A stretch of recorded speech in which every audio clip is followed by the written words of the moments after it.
বন্ধুরা, দেবার্চনা কিচেনে তোমাদের সবাইকে ওয়েলকাম।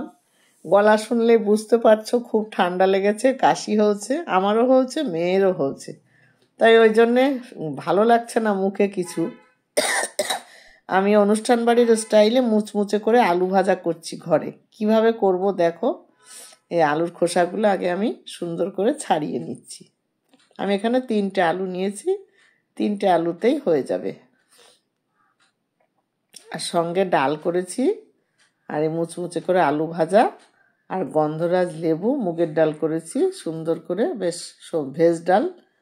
হ্যাঁ, এই আলুটা আমি খোসা ছাড়িয়ে ধুয়ে এবার এটাতে আমি ঘষে নিচ্ছি ঘষনিতে, তাহলে একদম ঝিরিঝিরি করে হয়ে যাবে কাটা। ঘষে নিলে সুন্দর হবে মুচমুচেটা।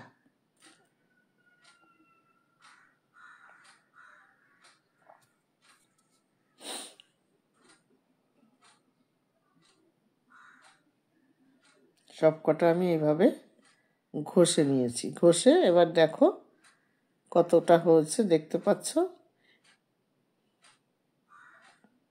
এই যে দেখো কতটা হয়েছে। এখন আমি এইগুলোকে সুন্দর করে একটা প্লাস্টিকের ডালার মধ্যে ঢেলে ভালো করে ধুয়ে নেব। যতক্ষণ এই আলুর আঠা থাকবে ততক্ষণ আমাকে ধুতে হবে, নইলে আলু কিন্তু মুচমুচে হবে না। ওই জন্য ভালো করে চটকে ধুয়ে নিয়েছি। নিয়ে এবার একটু লবণ মাখিয়ে রেখে দিচ্ছি। লবণ মাখিয়ে রেখে দিচ্ছি, এর একটা জল বেরোবে, সেই জলটা বেরিয়ে যাবে, তারপরেও আমি আবার চিপে নেব। দেখো লবণটা আমি মাখিয়ে রাখছি। 10-15 মিনিট পরে আমি ফিরে আসব। হয়ে গেছে। এবার আমি কড়াইতে তেল দিয়ে দিয়েছি। তেলটা একটু বেশি করে দিতে হবে, কারণ আলুগুলো ছাকা তেলে ভাজতে হবে। আমি রিফাইন তেল দিয়েছি। ওদিকে আলুগুলোকে আমি জল ঝরাতে দিয়েছিলাম, আর এছাড়াও আরও চিপে চিপে নিয়েছি, নিয়ে আরও জল বেরিয়েছে। জল একটুও থাকলে হবে না।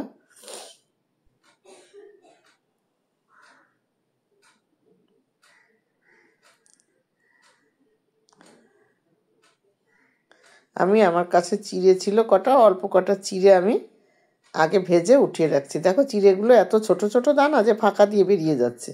আজকাল ভাঙা চিড়েই বেশি চিড়ের মধ্যে। অল্প চিড়ে মিশিয়ে দিব। চিড়ে বাদাম দিলে টেস্টটা খুব বেশি ভালো হবে।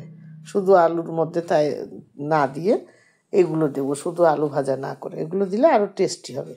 মানে অনুষ্ঠান বাড়িতেও তো দেখেছো চিড়ে ভাজা দেয়, বাদাম ভাজা দেয়, কারি পাতা দেয়। আমিও সেইভাবেই করব, কিন্তু দেখো কিভাবে করব, খুব সুন্দর খেতে হবে।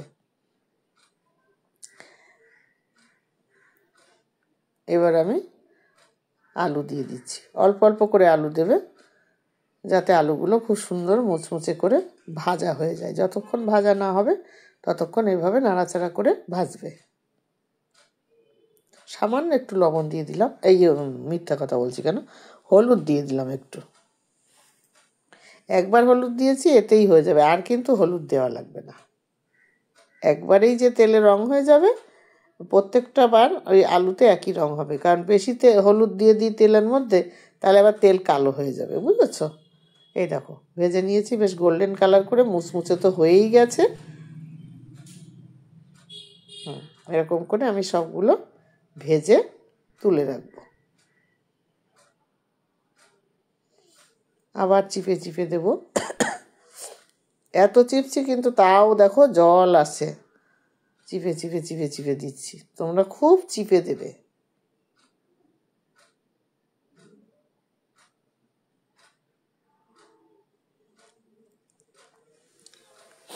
আমি এখন এর সঙ্গে আর লবণ দেব না, যেহেতু চটকে রেখেছিলাম লবণ দিয়ে, জল তো চলে গেল লবণের। পরে দেব আমি লবণ, তাও সেটা এই লবণ দেব না, দেখতে পারবে আমি কোন লবণ দেব, যাতে টেস্ট ভালো হয়।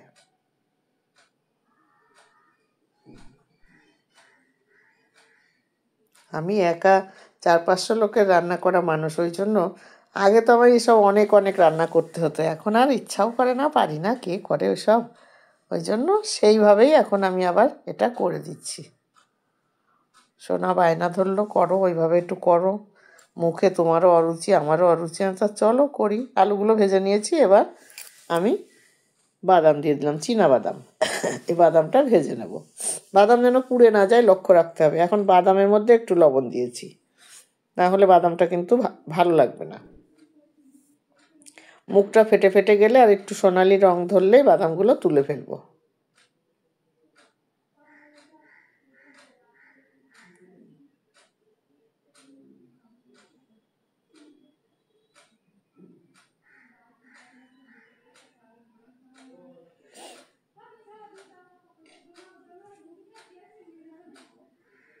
হয়ে এসছে প্রায় বাদামগুলো, আর বেশি ভাজা লাগবে না। এখন আমি এটাকে তুলে দেবো। দেখতেই পাচ্ছ ঠিকঠাক ভাজা হয়ে গেছে, না পুড়ে গেছে। এদিকে আবার কালারটা সুন্দর এসছে। উঠিয়ে দিলাম বাদামগুলো, একটুও পোড়েনি আমার বাদাম। এটাও তুলে দিলাম, এই চিড়ে ভাজার মধ্যে রাখলাম। তারপরে এক এক করে আমি সব মেশাবো, ভাজবো আর সব মেশাবো।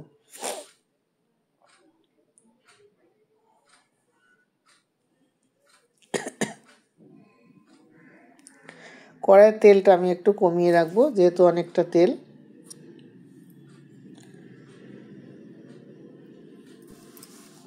এবার এর মধ্যে দিয়ে দিলাম আমি কারি পাতা।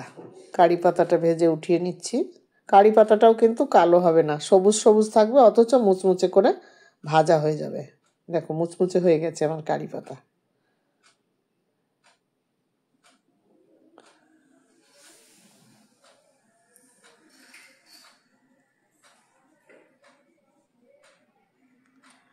ভালো করে আমি সব পাতাগুলো নিয়ে নিচ্ছি।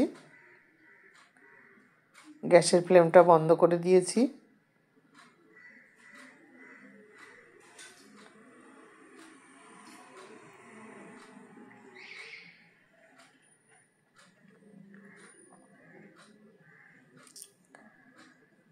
এবারে আমি সব মেলাবো। দেখো কীভাবে কী দিয়ে মিশাই আমি, তোমরা দেখতে থাকো। এখন আমার একটা থালা নিয়ে নিলাম, স্টিলের থালা নিলাম। আলু ভাজাগুলো ঢেলে দিলাম। এবার কারি পাতাগুলো দিয়ে দিলাম। কারি পাতাগুলো গরম তো, একটু পরে ভাঙবো। এবার চিড়ে ভাজা বাদাম ভাজা দিয়ে দিলাম এর মধ্যে। কি বন্ধুরা, দেখে জল আসছে না জিভে? তাও তো এখনো সব দেয়া হয়নি। দেখো না কি সুন্দর লাগে। দিয়ে দিলাম একটু গোলমরিচের গুঁড়ো, এতে টেস্টটা খুব সুন্দর লাগবে। আর দিয়ে দিলাম বিট লবণ। দেখেছ, বিট লবণ আর গোলমরিচের গুঁড়োতে টেস্ট খুব বাড়িয়ে দেয়। এইবার এটাকে সুন্দর করে মেখে দেব। সব একসঙ্গে মিশিয়ে দিলাম। ও যা মুচমুচ করছে না বন্ধুরা, কি বলবো, মানে বলার শেষ নেই। তাহলে কেমন লাগলো রেসিপিটা? দেখে ভালো লাগলে লাইক শেয়ার কমেন্টস করে জানাবে।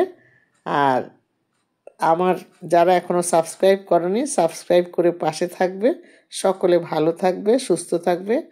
এই আমি যেমন করে রান্না করলাম আলু ভাজাটা, তোমরা এইভাবে ঘরে করে আর সুন্দর ভেজ ডালের সঙ্গে বা মুসুরির ডালের সঙ্গে, যে ডাল খাও, এর সঙ্গে গন্ধরাজ লেবু দিয়ে খাবে। টাটা।